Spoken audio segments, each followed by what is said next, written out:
Hello YouTube and welcome to GrunfWorks Plays KSP. This is episode 48 of our Interplanetary Voyage. And as you can probably tell, our Kerbin to Duna efficient transfer window is closing in. So that means there is one more ship that I was planning to launch all the way to Duna. And that one is our Voyager SSTO that is currently parked at the Kerbin Orbital Lab, namely here. Right, so, and the people, or our Kerbals that I will be sending, will be the Mr. Fister Kerbin, and, yeah, beautiful screenshot. I might use it actually, and Mario Kerbin. So these two guys will be going to a mission to Duna. Congratulations. Sorry, I don't know what's wrong with my English. Apparently being on a vacation 1.5 months in Croatia broke my English. Sorry guys. Yeah, on an update note, I have just come back from Croatia. 1.5 months since I've made the last video, so I'm sorry if I'm not fully up to par. I'm trying to get up to speed, but there might be some mishaps. So, like I said, it has been almost 2 months since I recorded the last episode. Almost.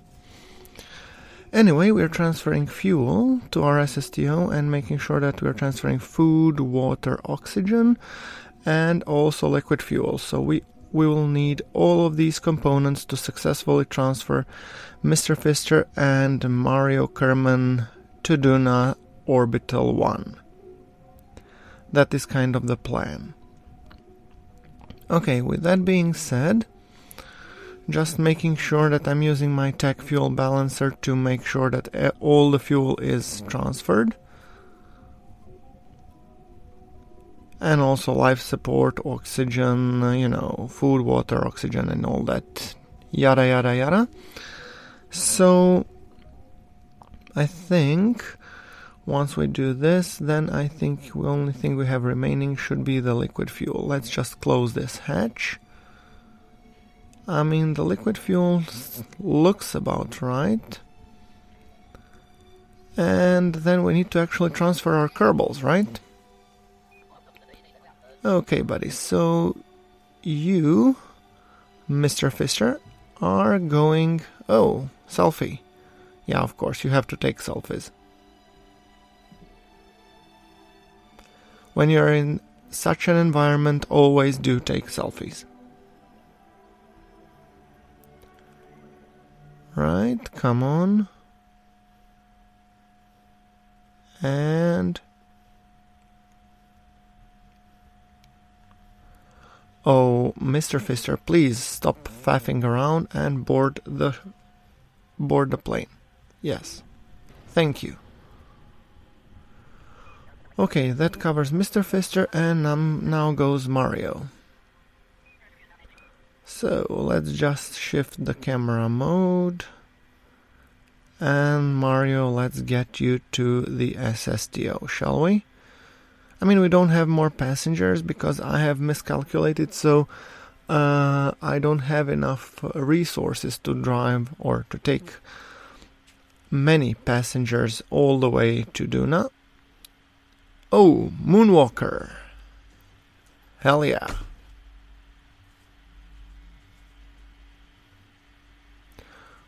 Okay.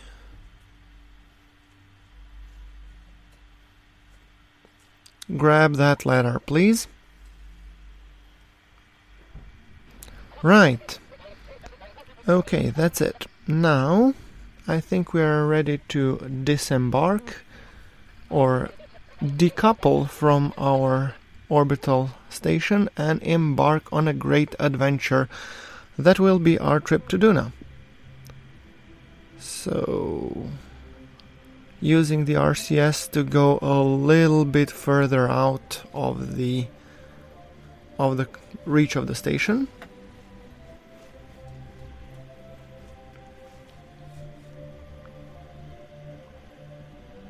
Okay, and I think it's time to take cool screenies. So screenshot time. Oh yeah.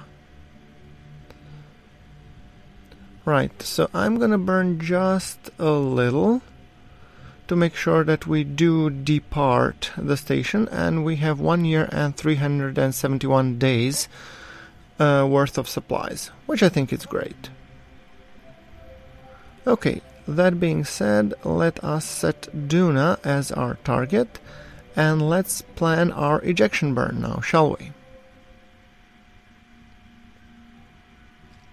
I'm using for planning the transfers, in case you forgot, I'm using the transfer window planner and precise node to actually execute them as they are supposed to be.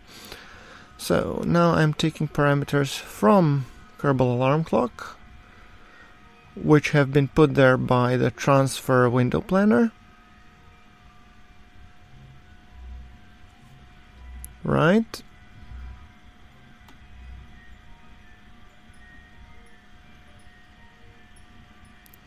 Let's fiddle a little bit with the transfer.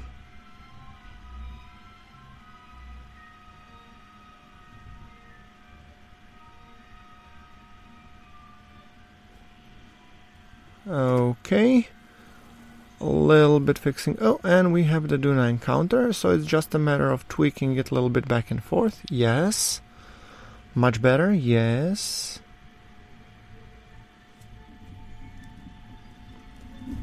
a little bit normal. You know what I say, a little bit of normal, a little bit of radial, and we have a decent encounter. I think I'll keep it somewhere around there. Looks good enough to me. And that is happening in 4 hours and 24 minutes. So another screenshot, and I don't plan you to sit around for 4 hours waiting for me to do a freaking transfer burn. So, or even worse, do laps around Kerbin until such time where we find this burn to be happening. So I'm just gonna go align ourselves here. And after aligning, I think we will be skipping until the burn. So yeah, we will do the 1 lap, and I really don't think there's a point of you guys watching all of the laps until we're ready. So I think what we will do is we're gonna just skip it. Yeah. Right, 11 minutes to our burn, we are well aligned, and the burn will be a 3 minute and 22 second burn, so it is still hefty burn. And I'm showing this in roughly 150 to 180 times acceleration, so 1.8 times acceleration, so it will not be 3 minutes and 22 seconds, but more like 1.5 minutes to 2 minutes, roughly. Okay, just making sure that we are aligned. Yeah, our maneuver node is warning us, yeah, you should start burning soon-ish, kind of. And the burn will be 1078, and we have a total of 2188. So we do have a little bit margin for error, but not by much. So we have to be roughly exact with our transfer to Duna on this one. Okay, aligning our camera.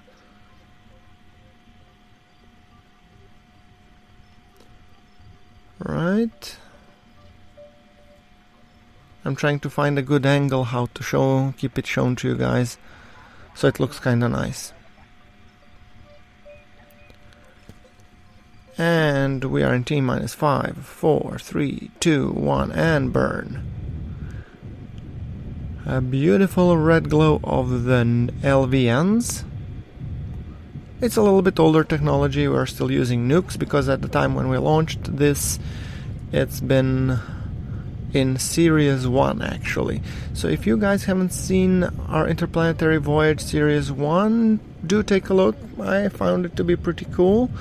Lots of people liked it, so yeah. And you'll be surprised to see that it has a total of 12 episodes, so there's some content for you to see if you like what you're seeing in KSP now. It has been, I've played it in KSP 0.90, so it has some older mods and stuff, so yeah. It's a predecessor to this series though. Okay, our burn will be for another 100 seconds, which is roughly a minute and 40 seconds. Like I said, not too long of a burn. 492 meters per second. I think we could zoom out and just see how are we extending our orbit out of the Kerbin system and onwards to the interplanetary space.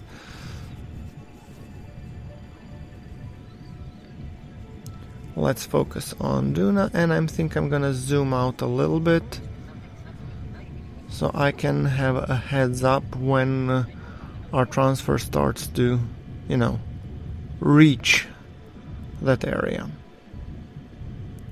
200 meters per second to burn, and we are extending our apoapsis, and will be going into the interplanetary space. So it's just now a matter to nail the transfer to Duna. Oh, and there we go. Close enough-ish. I'm fixing on the RCS. I have to be careful we don't have too much RCS, but some of it we do have. Come on. How do I fix the normal? You know what? At this point I don't care. I won't be fixing the normal. I think I'll leave it as is. It's good enough. It's a transfer burn, and we will be fixing it once we will be closer to Duna. Right. With that being said, let us switch to our craft and align for some screenshots now, shall we? Some beautiful screenshots as we leave Kerbin's sphere of influence.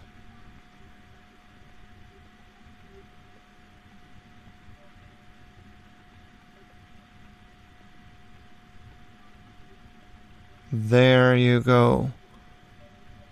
Beautiful. Let's just tilt the craft a little bit. I think it...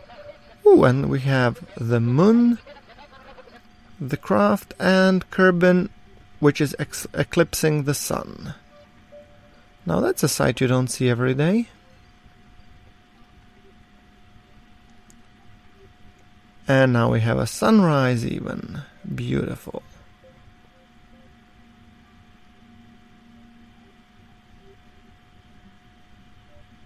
Oh, I just love this game. Oh, and in the distance we can actually see Minmus. It's that tiny speck just right of the capsule of the Mark II cockpit. Wow, isn't this a sight?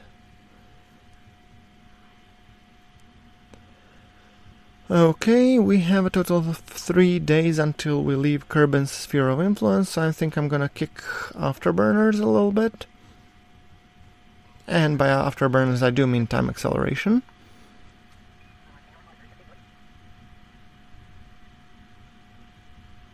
Okay.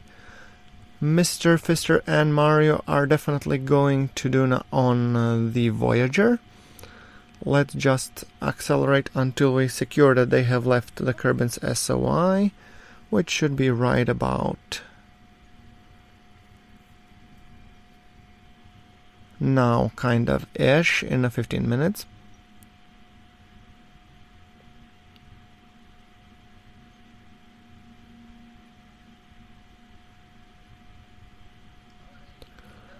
Right. And on other notes, we are launching another return pod ship.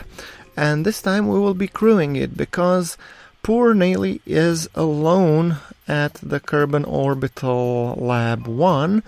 And we want to, well, send a couple of Kerbals to keep him company.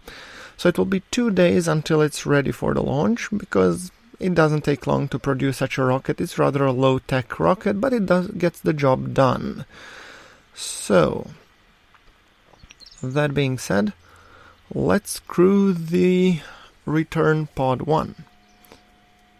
I'm just checking my roster. Jeez. They're either taken or dead or frozen or not available. Wow. I think I'll need to hire some more staff.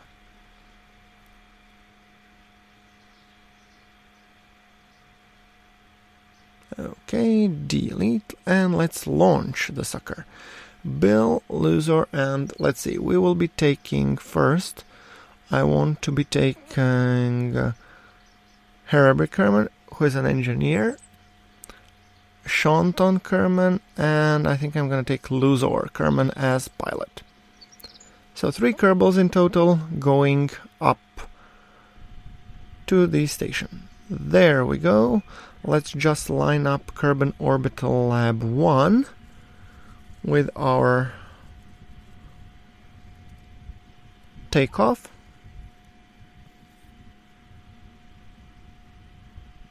And I think a little past the sunrise should do it. Something along these lines. Right. Let's get to launching. Okay, throttle to max, stability assist, and let's kick this pig. Good launch.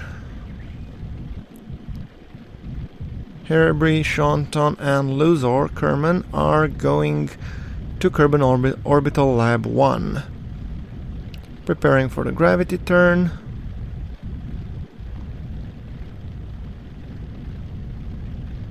I am showing all this in roughly 2.5 times time acceleration because this is a standard rocket launch, nothing really spectacular to see here, so, you know, might as well.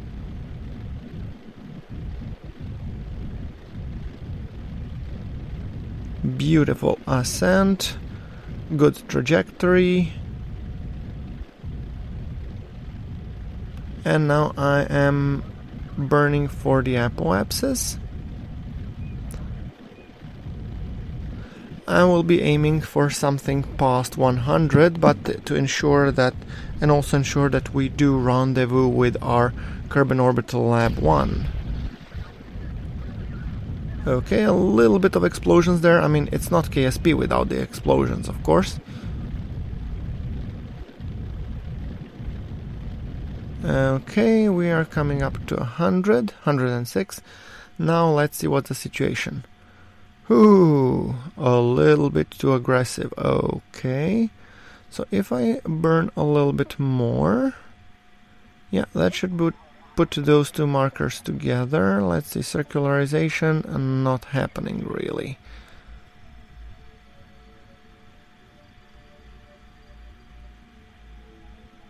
Let's just decouple the nose, we don't need it any longer.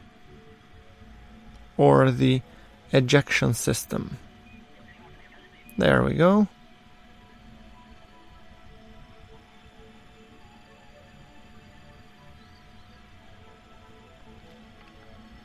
And now let's align the target markers so that to make sure that we do secure us a rendezvous.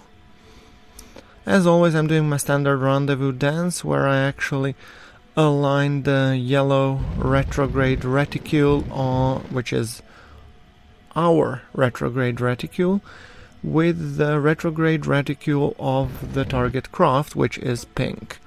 So if you look at the nav ball, that's exactly what I've been doing. And as you can see, our rendezvous is becoming closer and closer. Our target relative velocities are still huge, because we are still suborbital, but that's something that we will be fixing as we get closer to our target. So just kicking a little bit time acceleration, and as you can see, we are coming closer. I also have to pay attention that this is the last stage at which I have a very decent thrust to weight. In the next stage, my thrust to weight will be significantly less, so I have to be mindful of that. Okay. You, Sunshine, will be returning to Kerbin anyway, and now it's time for us to do the burn to kill off any relative velocity. Well, not any, but we want to be approaching the station at 100 meters per second roughly, and as we come closer we will be decelerating even more. I'm just now eyeballing the separation.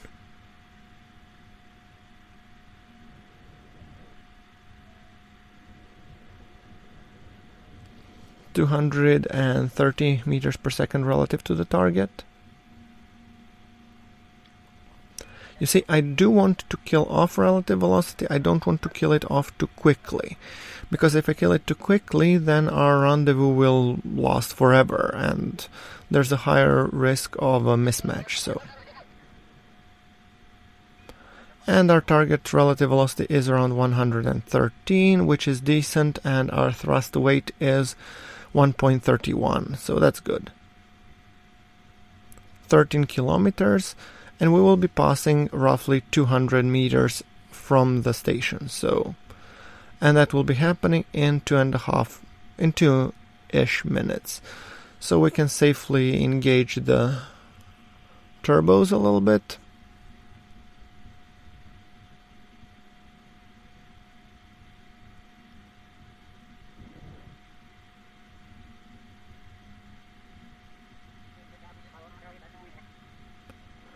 .5 kilometers.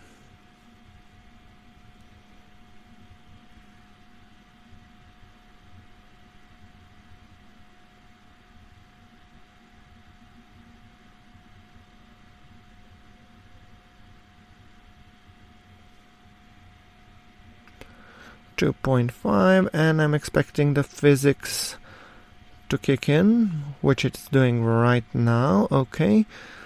And we are still closing at 80 meters per second, which is rather fast for this relative distance, but I think I have my eye on the ball, so... Ooh, killed a little bit too much. I do want... Let's use the RCS to fix this. We do want to burn a little bit towards the target. I mean, it's still far out, and I don't want this encounter to last forever.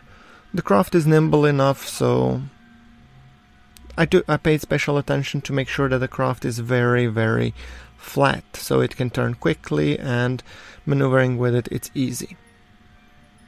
And that it's balanced as well. 1 kilometer out, we can already see the contours of the Kerbin Orbital Lab. And I'm trying to accelerate a little bit the docking, because I would like it to happen while we are still in the sunshine. So I'm bringing up my docking alignment port indicator. Screenshot. We are arriving at 14 meters per second.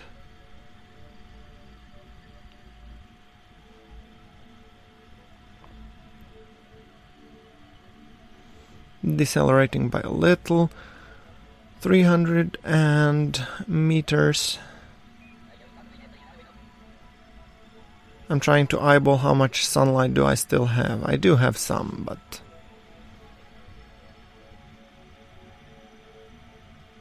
I think it's time for another screenshot, which is kind of beautiful, and then we'll be bringing the docking port alignment indicator, setting as a target, and just going for the rendezvous. As simple as that. So, standard procedure, aligning the orange reticule in the center, which means our docking port will be aligned with the docking port of the station. Then the whisker, which means the orientation of the craft is also matching. And then we are pushing the green crosshair by putting the yellow pip behind it. So it's kind of pushing the green cross towards the center. Just think of it that way when you're using this mod. I think it's actually very good and very easy and intuitive to use. So yeah, that's that. Our velocity is 2.6 meters per second, and our C velocity is 2 meters per second. And after this docking, I will be transferring the crew and wishing you all thank you very much for watching. Like if you like the video, subscribe for more content, and yeah. So, coming in for the docking, 2 meters out, let's just slowly decelerate. 1 meter, half a meter, and we have a soft dock. Beautiful. And we did it in the sunshine. Awesome. Screenshot. Right, now let's transfer the crew. First would be, I believe this is Mr. Fister, or Luzor, I'm not sure. Come in, and board. Yeah, it was Luzor. Now we have Hatterby. And he's an engineer. So he's gonna check out the zoology bay because he likes cows. Oh, sorry, it was Shanton. And then we have the last one. And he will be joining in the lab because he thinks, well, lab is more interesting than the zoology bay. Right, guys, so like if you like, and we have come to the dark. Hit subscribe for more KSP content that will be coming soon, and until then, thank you very much for watching. This is GrunfWorks signing off.